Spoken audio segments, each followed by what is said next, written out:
अक्सर बंदियां दा रिवाज यह बनया अजकल के दौर च नफसा नफसी का आलम कि बंदे बंदियां कोलों आपदे मतलब की खातर गरज की खातर आपदियां जरूरतां की खातर उन्हां दे नाल तलक बनाउंदे ने। 4 दिन तलक बनाया, तलक बनाउण तो बाद उन्होंने छड्डता, लेकिन ये भुल जाते हैं कि कल नूं मेरे नाल मेरी नस्ल दे नाल भी कोई ऐसा हो सकता कि सानू भी कोई इस्तेमाल करके टिशू वांगू साइड ते कर सकता।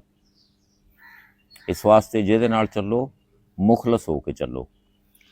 दूसरी गल यह है कि जिंदगी नूं समझण वास्ते हस्पताल जाया करो, उतों तुहानूं पता लगेगा सेहत की शै अल्लाह ताला दी किड्डी वड्डी नेमत, असीं उहदी हिफाजत नहीं करते।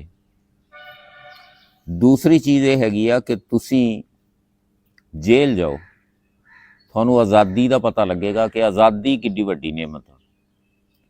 ਜਿਹੜੇ ਸਾਡੇ मुसलमान भरा या दूसरिया कौमां ने जिथे जिथे भी ने ਜਿਹੜੀਆਂ कैद विच ने, ਜਿਹੜੀਆਂ जुल्म सितम ਜਿਹੜੀਆਂ सह रही ने, उन्हां कोलों आज़ादी की कीमत का उन्हां कोलों पता लगता है। इस वास्ते तुसीं जेल नूं विजिट करो, उन्होंने देखो। तो तीसरी गल यह कि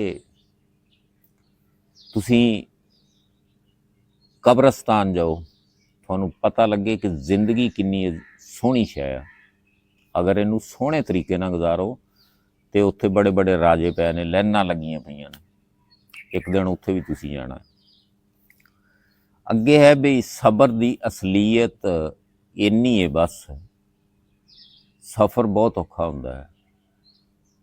अगर उहदे विच सबर कर लिया जाए ना, मंजिल बड़ी सोहनी लभदी है। सबर करन वालियां नूं सोहनी मंजिल मिलदी है। ये अल्लाह ताला दा इनाम है, अल्लाह ताला दा फैसला है।